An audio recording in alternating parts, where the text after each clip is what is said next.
Mientras los pequeños salen a su clase, nosotros abrimos nuestra Biblia en el libro del Apocalipsis, capítulo 14, Apocalipsis, capítulo 14, versículos 14 al 20. Dios mediante, yo creo que antes de que termine febrero ya vamos a haber terminado el libro del Apocalipsis. Así es que en esta mañana vamos a estar meditando sobre el libro del Apocalipsis, capítulo 14, versículos 14 al 20. Y dice así la palabra de nuestro Dios, hermano. Miré y apareció una nube blanca sobre la cual estaba sentado alguien con aspecto de un hijo de hombre. En la cabeza tenía una corona de oro y en la mano una hoz afilada. Entonces salió del templo otro ángel y gritó al que estaba sentado en la nube: mete la hoz y recoge la cosecha. Ya es tiempo de segar, pues la cosecha de la tierra está madura. Así que el que estaba sentado sobre la nube pasó la hoz y la tierra fue segada. Del templo que está en el cielo salió otro ángel que también llevaba una hoz afilada. Del altar salió otro ángel que tenía autoridad sobre el fuego y gritó al que llevaba la hoz afilada: mete tu hoz y corta los racimos del viñedo de la tierra, porque sus uvas ya están maduras. El ángel pasó la hoz sobre la tierra, recogió las uvas y las echó en el gran lagar de la ira de Dios. Las uvas fueron exprimidas fuera de la ciudad y del lagar salió sangre, la cual llegó hasta los frenos de los caballos en una extensión de 1600 estadios. Hasta ahí la lectura de la palabra de nuestro Dios. Cuando pensamos, hermano, en los últimos tiempos, la gente tiende a pensar en ciertos temas específicos: el arrebatamiento de la iglesia o el rapto. Otros piensan en el anticristo o el falso profeta, la gran tribulación, la marca de la bestia y todos esos temas que hemos estado mirando a lo largo de esta serie en el libro del Apocalipsis. Y son puntos muy importantes que la Biblia revela a lo largo de estos capítulos, en este último libro de la Biblia. Pero existe un evento, hermano, que es el que acabamos de leer, que es como si fuera el clímax de la historia de la humanidad. Y es que desde Génesis, Dios ha estado preparando a la humanidad para este momento que pudiéramos decir es un momento monumental. Y es que se dan cuenta que en la Biblia, en repetidas ocasiones, vemos acerca de una separación que Dios hace. Si pudiéramos poner dos columnas, podemos poner ciertos títulos o categorías en este lado y otras categorías en este lado que indican esa separación que Dios hace. Por ejemplo, existe lo que es el pueblo de Dios, el pueblo de Israel, y los gentiles, por otro lado. Existe el concepto de lo que es lo puro y lo que es lo impuro, lo que es lo santo y lo inmundo, lo profano y lo consagrado, los que son pueblo y los que no son pueblo de Dios. Entonces, aún en la palabra de Dios vemos esa distinción de cosas: puro e impuro, pueblo de Dios, los que no son pueblo de Dios, lo santo, lo inmundo, lo consagrado, lo profano. Y en el libro del Apocalipsis vimos también este concepto de esa separación, y Dios lo ilustra dentro del concepto de una gran cosecha. Una gran cosecha que realmente se explica en dos partes. La primera parte nos habla de la cosecha de la tierra, y la segunda vez, que pareciera que es otra cosecha, pero creo que viendo toda esta sección, creo que realmente es la misma cosecha, pero nos lo muestra desde otro ángulo, desde otra perspectiva. Nos dice que es una cosecha de uvas. Ahora, Dios no está dando una clase de agricultura de cómo era la agricultura del primer siglo. Más bien, Dios está ilustrando cómo al final de la historia de la humanidad, todo ser humano va a participar o va a ser afectado por la gran cosecha de Dios. Y al leer este pasaje, nosotros nos damos cuenta, la primera escena donde muestra la cosecha de la tierra. Fíjese en los detalles de quién es quien va a llevar a cabo esta cosecha. La cosecha, en su primera escena, dice versículo 14, Juan describe: miré y apareció una nube blanca sobre la cual estaba sentado alguien con aspecto de un hijo de hombre. En la cabeza tenía una corona de oro y en la mano una hoz afilada. La pregunta que debe de venir a nuestra mente es: ¿quién es esta persona? ¿Quién es esta persona que aparece en una nube blanca, sentado, parece un hijo de hombre y luego tiene una corona de oro en su cabeza? Bueno, recuerde que cuando Jesús se refiere a sí mismo, uno de los títulos que usa a lo largo de los evangelios es el Hijo del Hombre. Así Jesús se refiere a sí mismo. Entonces, por lo menos aquí aparece un título que Jesús siempre utilizó para referirse a sí mismo.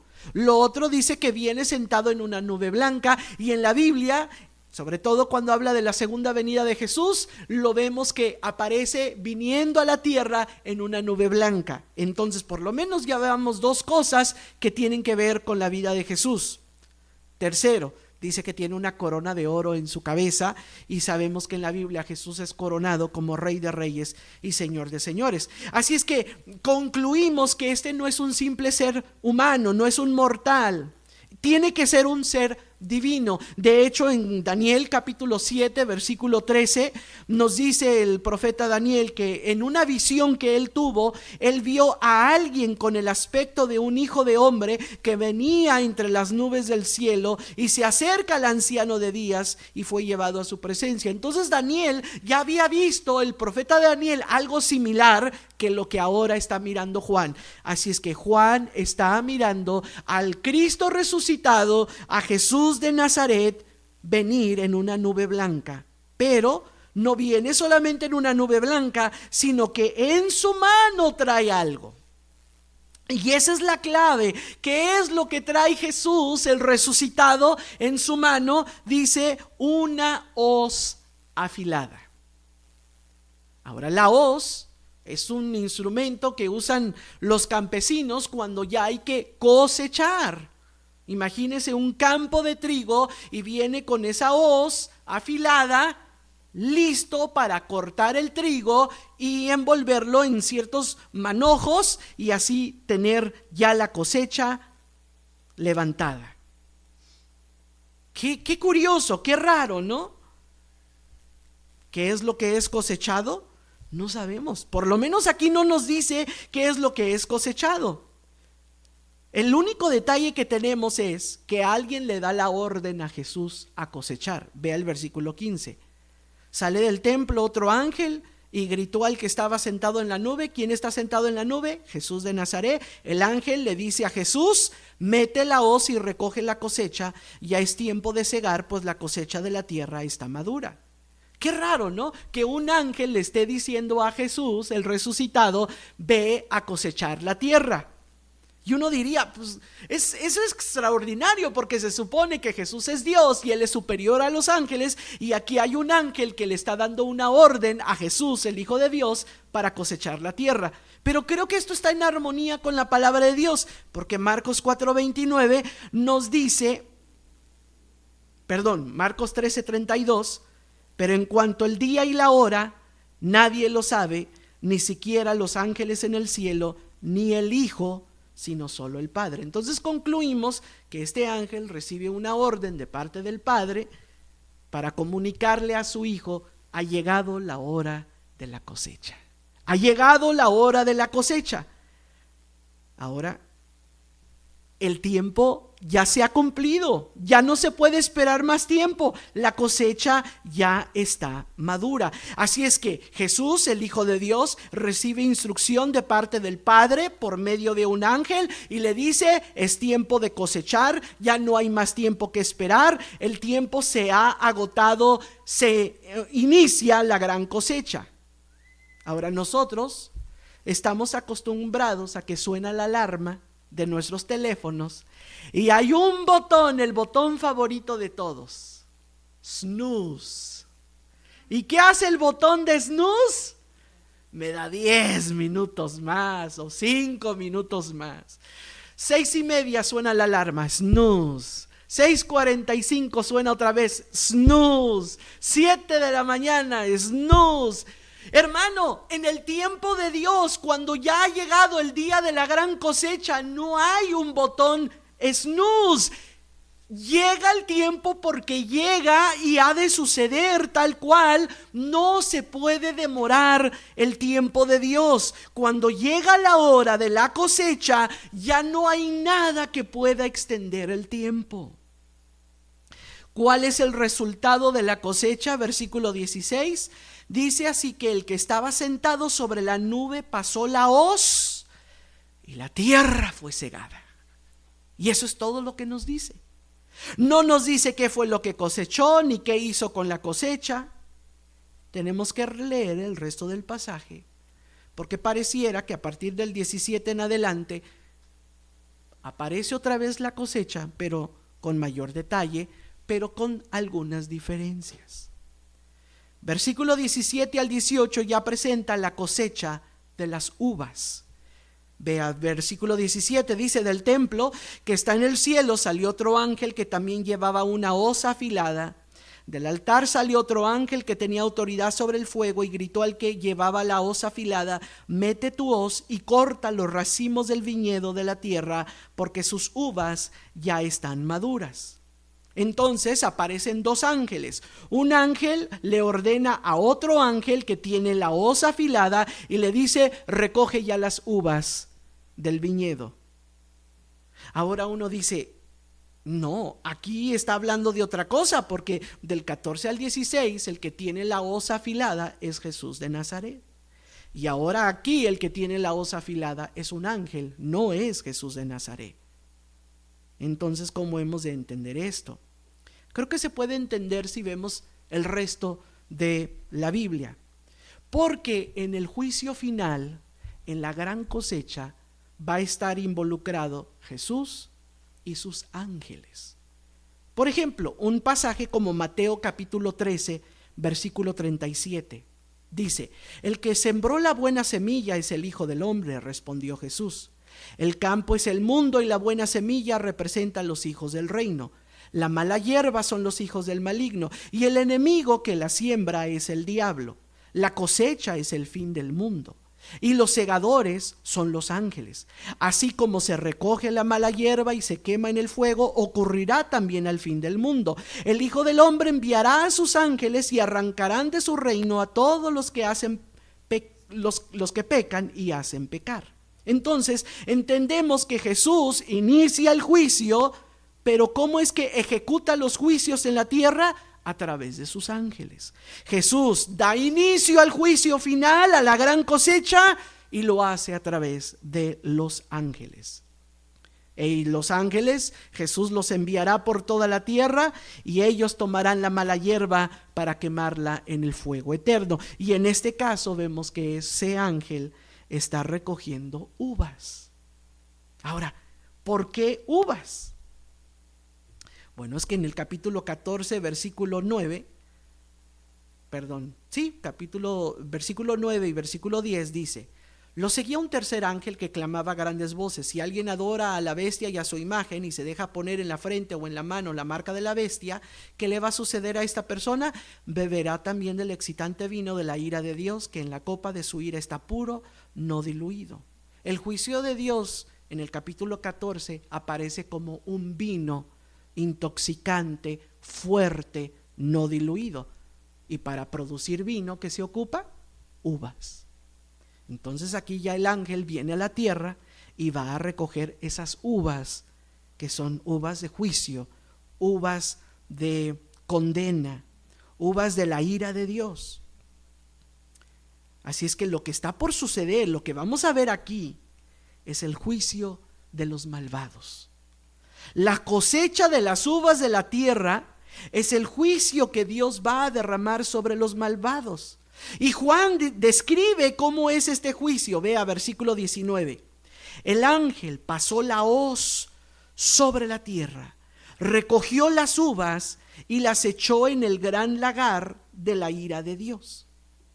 Entonces, si nosotros estuviéramos en Caldwell o en Parma, donde hay viñedos, no sé si usted sabe, pero no solamente en Napa County, allá en California, producen vino aquí en Estados Unidos, también aquí en el Valle del Tesoro hay muchos viñedos.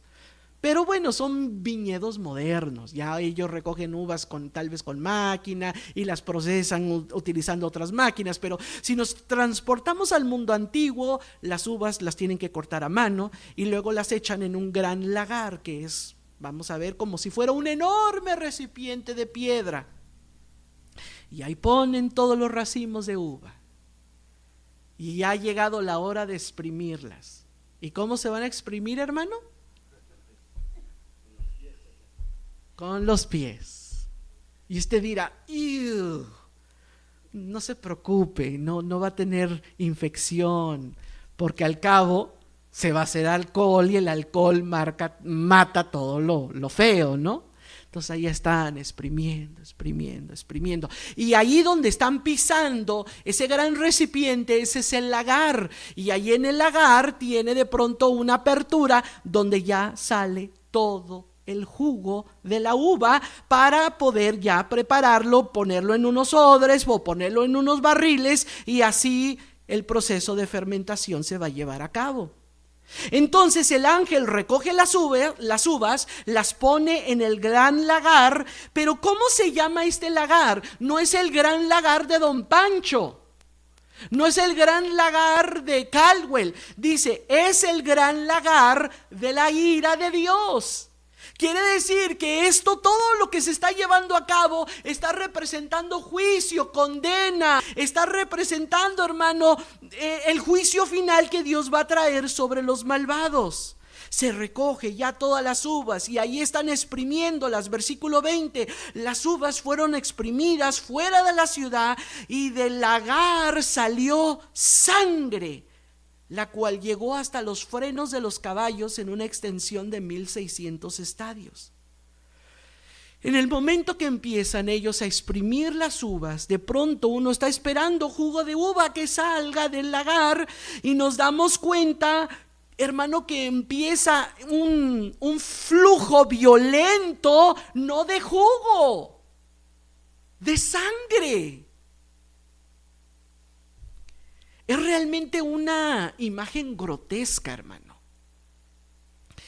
Porque usted ha visto el jugo de uva, no sé cuántos tienen extractores y ahí están preparando sus uvas y sale bonito, no muy espeso es el jugo de uva, pero la sangre. Imagínese de pronto usted ver ahí en su extractor que está saliendo sangre roja, espesa. Y fluye y fluye y fluye.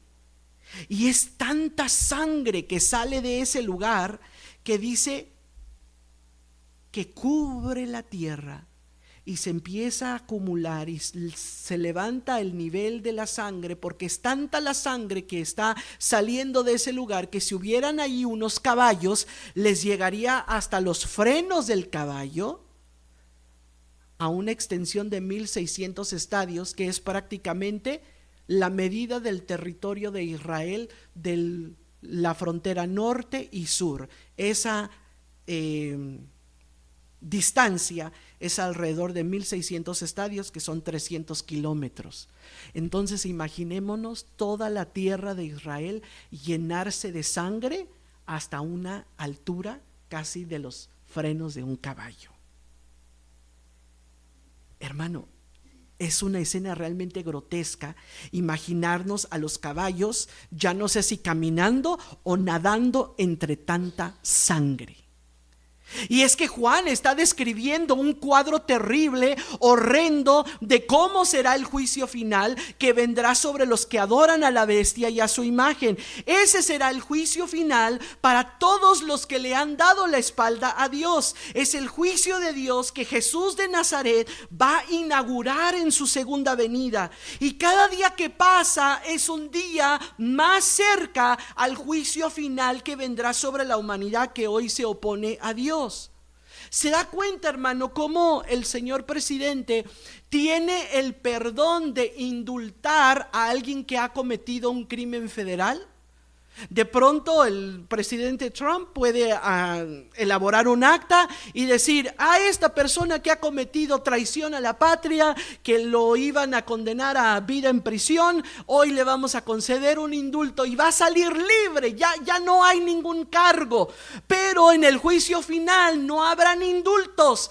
Todos los acusados, todos los que han fallado, todos los que han ofendido a Dios, recibirán el justo juicio de Dios. Y nos estamos acercando a ese juicio final. Y es imposible pensar que Dios no traerá juicio sobre la humanidad cuando vemos el aborto de bebés indefensos en el vientre de su madre. Dios tiene que juzgar eso, hermano.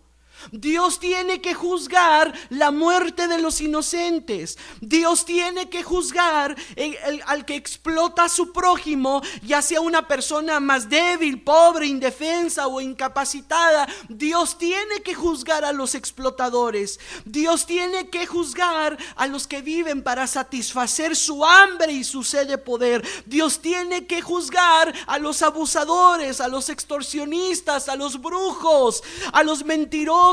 Dios tiene que juzgar a los que viven para su vicio, sabiendo que están destruyendo a su familia. Los que viven en adulterio serial, Dios tiene que juzgar a los religiosos falsos, esparciendo sus mentiras y engañando a la gente. Tarde o temprano la paciencia de Dios se agotará y se le dará la orden al Hijo de Dios: toma tu hoz afilada y cosecha la tierra. Tarde o temprano Dios enviará a su ángel y los malvados serán cortados como uvas del viñedo, echados al lagar de la ira de Dios, y su sangre correrá por la tierra en un flujo violento, un río carmesí que cubrirá la tierra entera, la sangre de los malvados. Y por mucho tiempo se ha predicado acerca de la gracia y el amor de Dios que hay en Cristo Jesús. Y mucho se ha predicado acerca del evangelio, de cómo Jesús fue a la cruz para recibir el castigo por nuestro pecado. Pero un día se dirá: ya no más, ya no hay oportunidad. La hora del juicio de Dios ya llegó. Y podemos ver su hoz afilada venir hacia la tierra. El juicio final ha iniciado. La condenación de los malvados ha llegado. Pero bendito sea Dios que aún no ha llegado ese día. Bendito sea Dios que aún hoy es el día de esperanza y de oportunidad. Hoy es el día de arrepentimiento. Hoy es el día de oportunidad. Hoy es el día de creer en Jesús y aceptarlo y confesar: tú eres mi Señor, mi Salvador, el que ha perdonado de mis pecados. Porque si no tomamos esa decisión, el día de mañana será nuestro justo juez. O es nuestro Salvador o es nuestro juez. Y la decisión está realmente en nuestras manos. ¿Qué será Jesús para nosotros? ¿Será Él nuestro Salvador? ¿O será el que va a dictar la condenación que nos corresponde? Yo les invito a cerrar sus ojos y meditar unos momentos sobre la condición de la humanidad y ver si Dios tiene o no tiene razón de venir a la tierra y juzgarla. Y tal vez estamos pensando en el pecado ajeno, estamos pensando en las injusticias cometidas, estamos pensando en lo que está sucediendo en el aspecto político, socioeconómico alrededor del mundo. Pero pongamos eso a un lado y pensemos en nosotros mismos y cómo hemos ofendido a Dios. Pensemos unos momentos cómo estamos viviendo. Pensemos unos momentos si nosotros mismos nos encontramos dándole la espalda a Dios en este día. Y si esa es nuestra condición, yo le exhorto, yo le invito: crea en Jesucristo, clame a Él y dígale: Jesús, ya no quiero correr, alejarme de ti, quiero abrazarte a ti como Señor y Salvador de mi vida. Oremos. Dios eterno, venimos delante de tu presencia, porque tú hoy en esta mañana nos recuerdas que tú vas a venir a juzgar la tierra.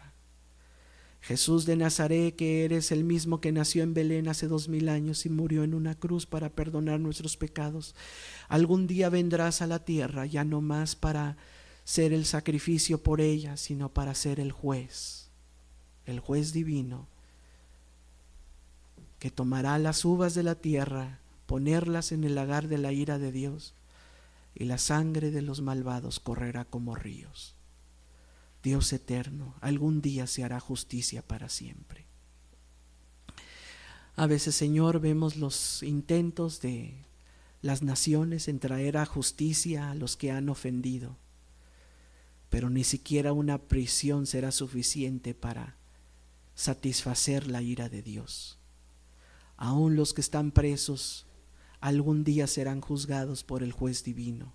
Es por eso, Señor, que te clamamos, te pedimos que permite a todo aquel que no ha creído en Jesús a creer el día de hoy, a abrazar a Jesús como Señor y Salvador de sus vidas y a confesar que Jesús es el Señor.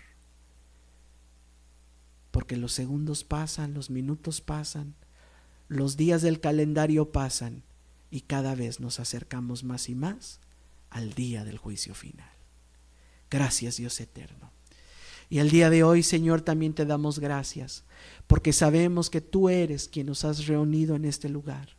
Gracias por habernos traído a tu casa, la casa de oración, para que juntos podamos haber alabado el nombre de Cristo Jesús, habernos visto y haber tenido comunión unos con otros. Qué gran dicha poder decir que hoy tuvimos un encuentro con el Dios viviente.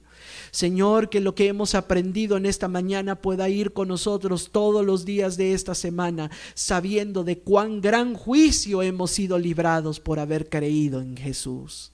Gracias, Dios. Acompaña a cada uno de mis hermanos en su salir, en su regresar a su casa, en sus trabajos, en sus oficios, Señor, en cada una de sus responsabilidades durante esta semana. Guarda a tu pueblo hasta poder reunirnos nuevamente el próximo día del Señor en este lugar. En el nombre de Cristo Jesús. Amén. Pongámonos de pie y así cantamos la doxología al Señor.